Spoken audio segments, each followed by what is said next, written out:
A vow to round up all perpetrators of the dual blasts that followed each other in a worship place in Jolo, Sulu was at the core of President Rodrigo Duterte's reaction and message on the sad and cowardly act of terror that killed at least 13 civilians and 6 men in uniform. PTV correspondent Daniel Manalastas on the justification and need for military rule in the southern frontier and other details in this report. Without fear, President Rodrigo Duterte paid a visit to the blast site in Mount Carmel Cathedral, Jolo, Sulu. He was accompanied by Davao City Mayor Sara Duterte, some cabinet officials, and other high-ranking officials from the AFP and PNP. He arrived at around 2 p.m. to visit the wounded soldiers, civilians, and to attend the wake. On the other hand, the palace condemned the extremism behind the attack. The law will not give them mercy. We will pursue them to the ends of the earth until every killer is placed behind bars. You know, the AFP will crush them. No amount of terrorism can stop the journey to peace.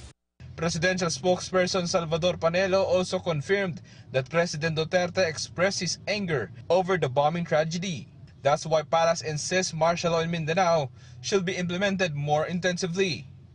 Well, they're saying that martial law, despite martial law, there has been bombing and therefore martial law should be lifted. With more reason, martial law should be in place, because if you can do that under a martial law regime, then the more reason you should maintain it and be more strict in the implementation of security measures in that area. The palace also condoles with the families of the victims, assuring them justice will be served. We condole, we express our sincerest and heartfelt sympathies to the families of the victims, and we will do everything possible to give justice to those who have perished. And all government agencies have been directed to attend to the families. Malacanang sees the problem of lack and security in the aftermath of the bombing, and they're also waiting for the investigation if there's connection in the just ratified Bangsamoro Organic Law. Meanwhile, Malacanang expressed gratitude to international leaders who expressed and sent sympathies. First, I'd like to acknowledge receipt of expressions of sympathies, condolences, and support from many countries of the world in relation to the tragic bombing that caused the lives and injuries to many people, particularly those that I have read from Australia, Canada, and Ambassador Daniel Price of the Great Britain.